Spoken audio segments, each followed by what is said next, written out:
Hey, and welcome to another episode of I Know Jax. I'm Joe Talentino.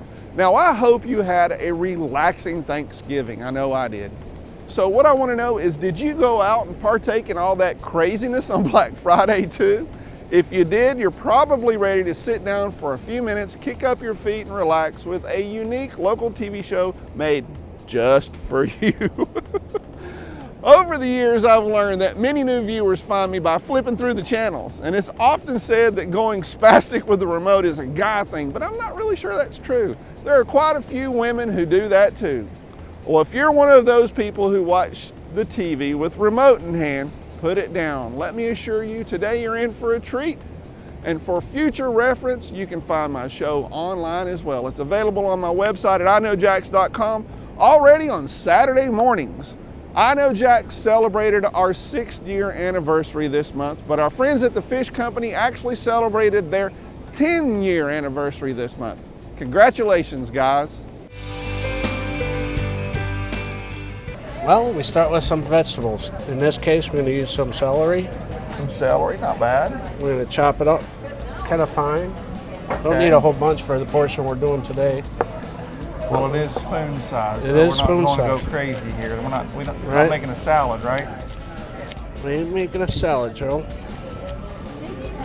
Bill continued with the shallot. I wouldn't normally discard that, Joe, but for me, I'm doing it for you. The best. Special. TV. Then we take one of these babies, a little jalapeno pepper. Or the habanero. I know the difference. Those are a little hotter. That'll hurt you. I like those. That's why I wear the one glove. The Michael Jackson style. I don't want to touch those seeds. Got ya. Now we have celery, shallots, and habanero in the bowl. Time to add fish.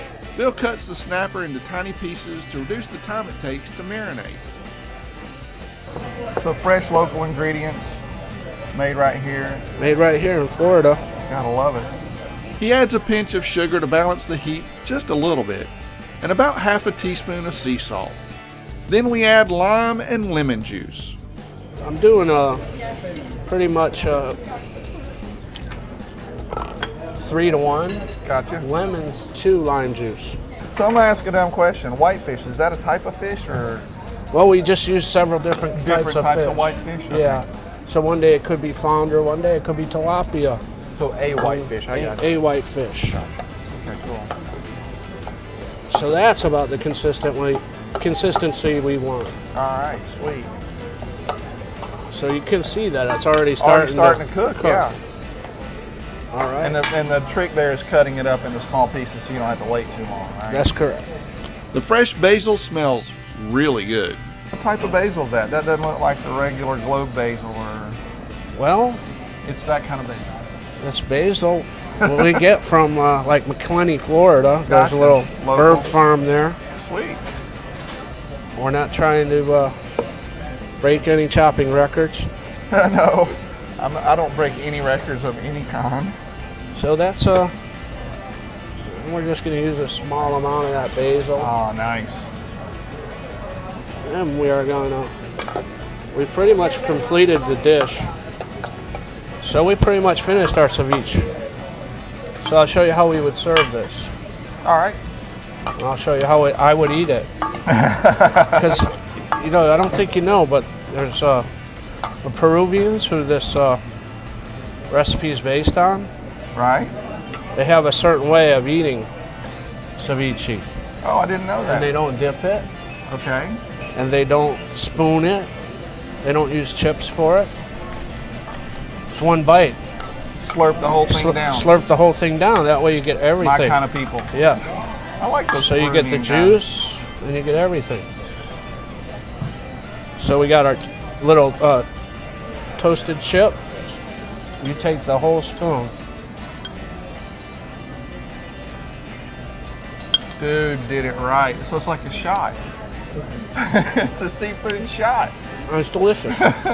So, not to be outdone, I'm going to have to try that too. It's a whitefish ceviche shot. He's already changed the name of it. From a spoon to a shot. Dude, that's awesome. Nice heat. fresh and easy. You get a little heat in there. I like that. We might have over habanero. No, not for me, man. You can't get it too hot. Wow. The fish company has been a sponsor of I Know Jax since the very beginning. I often go there for happy hour and have a beer and a couple of ceviche shots. And if you love oysters, you can get a dozen oysters for $7.99 on Wednesdays all day. Now when you go, make sure to tell them that you heard about it from Joe at I Know Jax. I have known Steve Howard for years now. He's become a good friend of mine, and one thing we have in common as well, we both run local businesses. He has a very cool and unusual business, and we met up at the Flask Cannon in Jax Beach for a chat about Trivia Nation's latest development.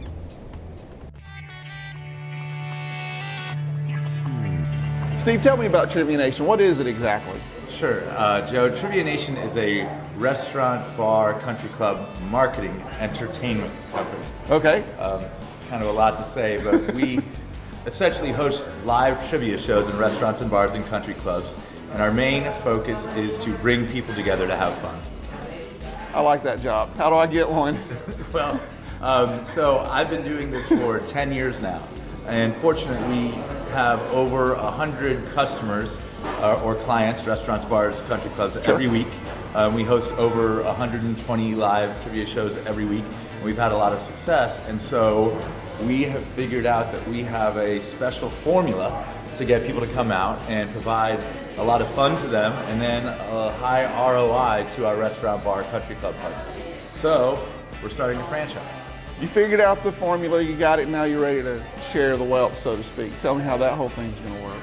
Well, so through trials and tribulations and testing, we've figured out the marketing, we figured out how to hire and who to hire, okay, and who to train. We figured out who we should try to attract to these restaurants, bars, and country clubs. Right. And so we've noticed throughout our research that no one seems to really know how to get people to come and play this game as well as we do. So cool. Our restaurant and bars are really crowded, and a lot of people are eating and drinking and spending money. Right. And so, as any good franchise, we have a formula for success. So that's the benefit of being with Trivia Nation.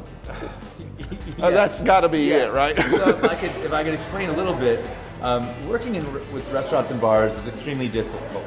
I know this. As you know. Okay, so there's such high turnover and churn with restaurants and bars. Sure. They're going out of business all of the time. Yeah. So with a company like ours, we can do a very good job, but if we're not working with the right clients, right, they're going to go out of business, yeah, right? And so we are looking for the right candidate. Okay. So not just anybody with enough money can do this.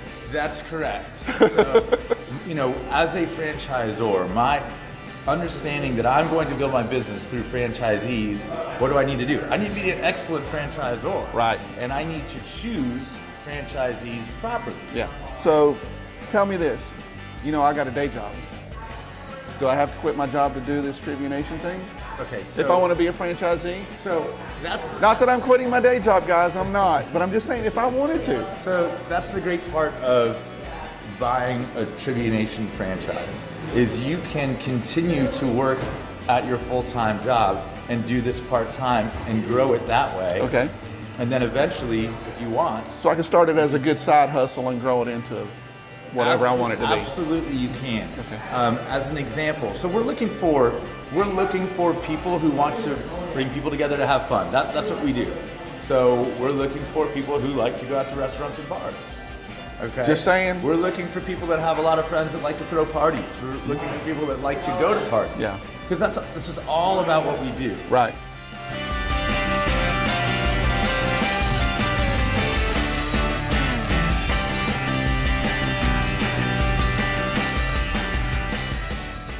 Now, we recently started working with Trivia Nation here on I Know Jax, and every episode we do a trivia question.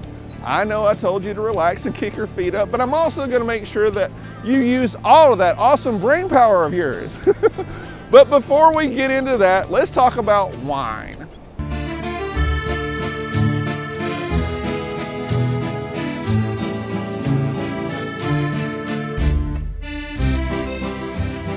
I'm here with my buddy Kris Chislett, the wine guy, and tonight he's going to teach us all about port wine, right? Yeah, we're going to be a little bit all over the place, as normal. Well, I mean, that's where we start. We're going to talk about port, then we're going to look at a little bit of a kind of food pairing. Okay, cool. With port. So this is the Dow's Ruby Port.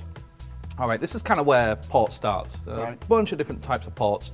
There's over 100 different grapes that you can potentially use in port. There's a few like Tinto Roriz, Tinto Kai, Tinto Barocca, Torrega Francesca, like crazy names. Sounds so foreign to me. Yeah, so those are the main big types of grapes. Well, we might even put them up on the screen. Sure, why not? So this is kind of where port starts. This is under $20 a bottle. Yeah, this is, if you really kind of want to get into port, there's tawnies and vintage and late bottle vintage. Longer. Yeah, exactly. So this is really kind of one of the younger, fresher kind of examples. Now, what makes a port? Like, how's it different from other wines? Well, first of all, it's made in Portugal. So this is Dow's. It's one of the oldest houses. I think we were talking earlier. You've got a bottle of like Taylor Fladgate. Was it? Yeah. So there's a bunch of like really historic old, port houses.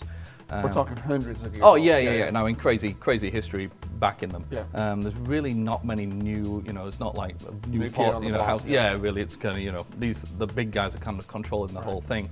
So it's also fortified, so that added alcohol to it. This is 19%, so not hating that. No, it'll definitely get you drunk in a hurry, but you can't drink it like regular wine. You're really sipping it. We've got a little bit in the glass, but that's probably about as much as you can. And you can actually see the alcohol there. Good work, little buddy. Well done. You taught me well. Seriously.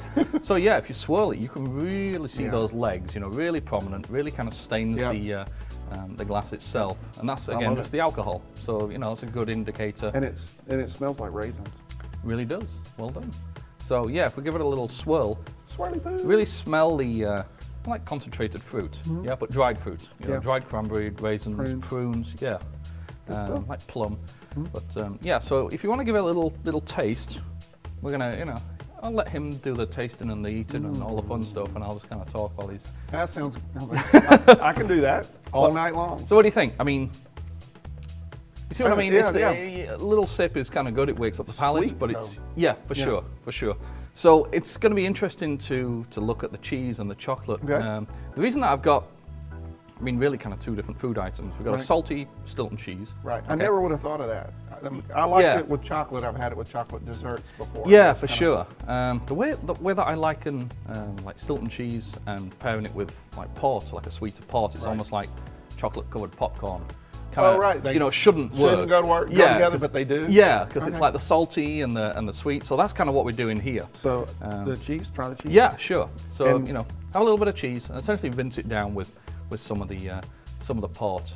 The cheese is going to coat your mouth. This is all happening as we speak. And then you're gonna essentially the two parts combined, are going to give you this. I never would say like euphoric tasting experience, but it really makes sense, right? It makes sense once you. Because I've done the chocolate before. Because that's how I got introduced to port. Right. Was the dark chocolate. Right. Tort or whatever. Yeah. Well, and this is what we'd call a contrasting wine. Because it's on the other end of the spectrum. Yeah, because you've got the sweet and you've got the salty. So if you want to try a little bit of the chocolate, this is what we call a comparative. Wine. Different ways of tasting foods with wine. So we've got the sweet and the sweet. We have the salty and the sweet. So that just kind of works as well. It's more obvious. Sweet with sweet. It really kind of does work. Such a horrible job we have. I know. Not bad, right? I'm going to continue eating. You continue talking. Yeah. So this, so Dow's Ruby. It's under $20. It's not like not a lot of people drink port. If they drink it, it's as a food pairing kind of item. You can really taste the alcohol though. Oh, for sure. It, at the back of your throat, it really kind of warms you up a little bit. Sophisticated fireball. He has a way with words. It's unbelievable. Poetic, I would say. He pulls this. We'll see you guys again on the next Wine Guy segment. I love port, I really do. It's something I like to add to my Christmas dinner, and I think Kris would be very proud of me. My family has a very British tradition. We actually eat plum pudding. It's not a Swedish Christmas tradition at all. My mother-in-law started including it after a trip to London, and so the story goes. And who cares? I love plum pudding, and guess what? It goes really well with port.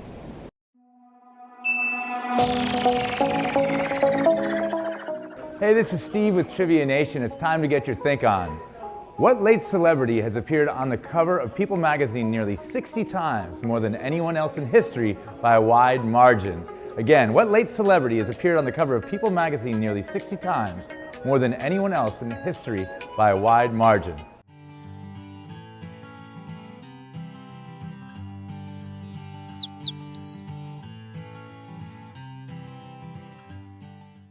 Hey, this is Steve with Trivia Nation. Time to get your think on. What late celebrity has appeared on the cover of People magazine nearly 60 times, more than anyone else in history by a wide margin? That was Princess Diana.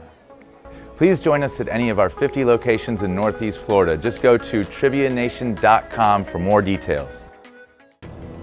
I want you to become an I Know Jax ambassador. We're creating a group for people who want to actively be involved in helping us keep our local flavor. See, our motto at I Know Jax is eat local, drink local, and be local. I love going on local adventures, trying new local restaurants, and finding fun things to do in the Jacksonville area. I also believe that we need to protect and support our small local businesses. And when you spend money with a local business, it benefits our whole community. Here's an example.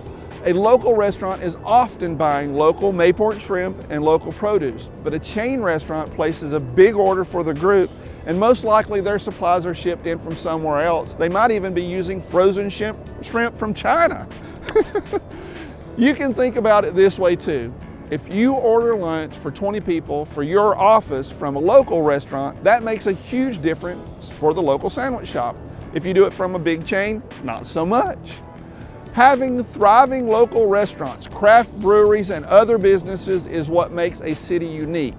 Big box stores, chains, and franchises have big marketing budgets, while small local businesses often struggle to get the word out.